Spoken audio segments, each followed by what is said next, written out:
Halo guys, ketemu lagi dengan aku Meta. Jadi kali ini kita mau bahas tentang proteksi kesehatan yang sifatnya stand alone atau tradisional. Kemarin tuh banyak banget pendapat yang bilang kalau asuransi tradisional tuh rugi.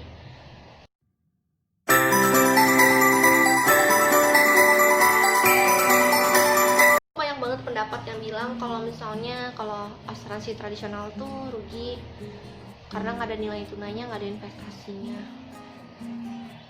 Terus ada juga yang bilang kalau asuransi kesehatan yang tradisional itu bayarnya seumur hidup, nggak ada cuti preminya 10 tahun, 15 tahun, atau 20 tahun. Terus ada juga yang bilang kalau asuransi kesehatan tradisional itu bayarnya setiap tahun naik, jadi nggak flat. Guys, jadi sebenarnya semua itu tuh bukan rugi, itu memang plus minusnya. Nggak rugi karena kalian nabungnya dalam jumlah misalnya 500.000 itu kalian udah dapet proteksi kesehatan dibandingkan unit link, karena kalau unit link itu kan rata-rata 1 juta lebih sih sekarang untuk mendapatkan proteksi kesehatan dan juga proteksi jiwa. Kalau misalnya kalian nabung di proteksi kesehatan yang sifatnya tradisional, kalian 500.000 aja udah dapet yang limitnya 20 miliar. Nah, 20 miliar ini satu kamar satu orang, on bill, dan bisa dipakai Indonesia, Malaysia. Sedangkan kalau unit link itu pasti ada limitnya lebih kecil. Misalnya ini kan 20 miliar. Nah, kalau unit link itu 3,5 miliar. Dan kalian bayar 1 juta lebih. Itu kan jauh banget untuk manfaatnya. Jadi kan alangkah baiknya kalau kalian memilih proteksi kesehatan yang sifatnya tradisional. Dan kalau kalian pengen proteksi jiwanya, itu kalian bisa bundling dengan proteksi jiwa.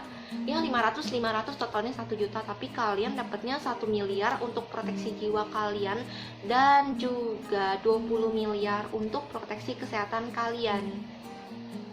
Nah guys, di negara-negara Eropa sana udah banyak banget yang memilih proteksi kesehatan sifatnya yang tradisional. Kalian bisa search di Google kalau misalnya kalian gak percaya apa kataku. Nah, kalau misalnya negara-negara Eropa itu kenapa memilih asuransi kesehatan yang sifatnya tradisional, mereka tahu kok kalau misalnya proteksi kesehatan itu pasti dibayar seumur hidup, karena selama seumur hidup mereka pasti butuh dong namanya kesehatan atau sehat. Jadi mereka tahu kalau misalnya sifat asuransi kesehatan itu pasti dibayar seumur hidup, dan setiap tahunnya ada kenaikan, bagi mereka itu udah wajar banget, karena memang setiap tahunnya usia manusia itu kan semakin bertambah, semakin tua itu justru semakin rentan dengan penyakit. Makanya kenapa harganya itu semakin lama semakin naik. Dan kalau proteksi kesehatan yang sifatnya tradisional ini itu dipisahkan dengan unit link atau investasi, jadi nggak ada yang namanya digabung dengan investasi atau unit link. Negara-negara Eropa sana paling suka yang seperti ini. Kenapa? Karena mereka lebih suka investasinya tuh dipisahkan, dibedain lah, jangan digabung-gabung dengan proteksi kesehatan mereka. Kenapa? Karena kalau misalnya digabung dengan proteksi kesehatan mereka, ada biaya yang harus dibayar untuk biaya asuransi jiwanya atau proteksi jiwanya, terus kemudian nilai tunainya juga yang diambil, jadi dibagi-bagi setengah-setengah. Untuk apa gitu? Bagi mereka yang penting nabung tapi dapatnya maksimal. Nah, ini maksimalnya dari proteksi kesehatan tradisional. Nah, proteksi kesehatan tradisional ini sebenarnya nggak 20 miliar doang, sampai dengan 50 miliar. Jadi 50 miliar ini bisa dipakai seluruh dunia. Mereka berpikir bahwa proteksi kesehatan yang sifatnya tradisional itu pasti akan mengikuti inflasi, sedangkan unit link tidak mengikuti inflasi. Karena kalau misalnya unit link itu kalian nabungnya tetap dong selama tiap bulannya dan selama tahunnya. Jadi kalau misalnya yang kalian dapatnya 3 miliar ya 3 miliar terus gitu. Tapi kalau misalnya yang stand alone atau berdiri sendiri produk tradisional ini, mereka akan dapat 20 miliar. Tapi nanti kalau misalnya nilai tunainya tidak akan cukup menurut pihak asuransi, maka 20 miliar per tahun ini akan ditingkatkan lagi. 50 miliar kalau misalnya nggak cukup, maka akan ditingkatkan lagi. Nggak cuma itu aja. Jadi untuk kamarnya ini kan ada satu kamar satu orang nih. Kalau unit link itu kan pasti ada yang standarnya yang 1 juta per hari gitu untuk kamarnya.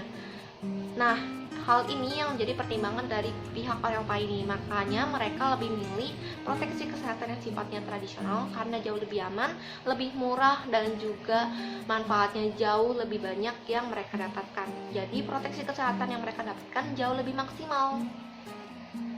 Sedangkan kalau kalian pengen proteksi jiwanya, kalian bisa bundling, ditambahkan lagi.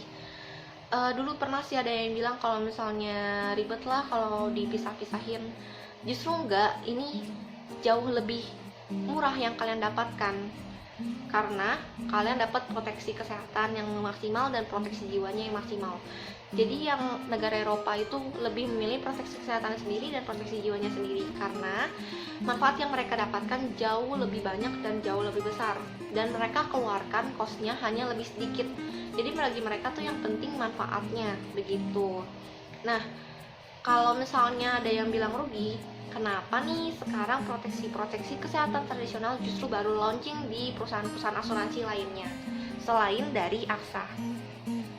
Kalau secara logika berarti bagus dong untuk proteksi kesehatan yang sifatnya tradisional, karena proteksi yang sifatnya tradisional ini justru manfaatnya lebih banyak, kemudian resikonya sedikit, dan juga preminya jauh lebih murah gitu. Kalau misalnya untuk unit link, sekarang ini pun juga jauh lebih mendekati ke produk-produk tradisional. Kenapa? Kalau dulu kan unit link itu sifatnya 1 juta per hari, terus kemudian untuk bedah mayor, bedah minornya berapa, untuk jantungnya berapa, untuk ususnya berapa, jadi perhitungannya jauh lebih ribet. Kalau misalnya investasinya rendah, ya itu akan mempengaruhi dari proteksi kesehatannya juga. Dan kenapa unit link itu yang sekarang ini jauh lebih maksudnya mendekati tradisional, jadi lebih ke sesuai dengan tagihan rumah sakit dibandingkan kayak dulu lagi. Kalau dulu itu kan pasti ada limit-limitnya gitu kan, untuk bedah mayor minor dan segala macamnya, bagian perutnya berapa persen, bagian dadanya berapa persen. Sekarang tuh jauh lebih ke seperti tradisional, jadi memang tetap dibanding, tapi manfaat kesehatannya jauh seperti tradisional, nggak kayak dulu lagi sesuai tagihan, terus kemudian ada limit per tahunnya, ada standar kamarnya 1 kamar 1 orang, dan bisa dipakai Indonesia Malaysia, itu juga sama. Tapi ya balik lagi, kalau sifatnya unit link itu diambil dari nilai tunai investasi untuk membantu bayar asuransi kesehatannya ini. Meskipun dibilangi 10 tahun, nah itu akan mempengaruhi juga. Kayak kalian bisa nonton juga nih untuk selengkapnya bedanya unit link dan juga asuransi tradisional di Instagram asuransi terbaik _Indonesia, itu ada di IGTV-nya, di asuransi unit link versus tradisional. Jadi kalian bisa cek di sana bedanya apa aja. Jadi kalau misalnya kalian lihat nih perkembangan asuransi, berarti asuransi tradisional the best dong gitu. Selain dari unit link yang sekarang beralih mendekati asuransi tradisional, dan ternyata banyak juga yang baru launching untuk produk kesehatan tradisional. Dan bisa kita bayangkan juga kalau misalnya sekarang ini produk-produk tradisional yang sifatnya kesehatan ini udah masuk ke Indonesia, jadi negara-negara Indonesia ini otomatis ingin maju seperti negara-negara maju yang ada di Eropa sana. Dan untuk asuransi tradisional ini pastinya butuh perubahan, jadi dan mindsetnya yang baru lagi. Kalian memang harus terbuka untuk pikirannya, jadi jangan kalian anggap rugi lagi ya, karena memang semua asuransi itu pasti bagus, hanya saja produknya sesuai dengan kebutuhan kalian. Kalau misalnya dibilangnya mau untung dan manfaatnya lebih besar, ya sebenarnya tradisional jauh lebih besar dibandingkan unit link gitu. Oke, sekian tips dari aku, semoga bermanfaat. See you for the next video, dan semoga Indonesia semakin maju seperti negara-negara maju lainnya. See you for the next video, bye bye. Nah, makanya mulai dari sekarang kalian siapkan asuransi pensiun kalian setelah kalian memiliki asuransi kesehatan. Karena selain asuransi kesehatan, asuransi pensiun itu juga penting ketika nanti usia kalian sudah 65 tahun atau usia pensiun. Jadi nilai tunai ini bisa dipakai untuk kebutuhan sehari-hari kalian atau impian-impian yang kalian ingin capai di usia 65 tahun. Oke, sekian dari aku tipsnya, semoga bermanfaat, and see you for the next video. Bye bye.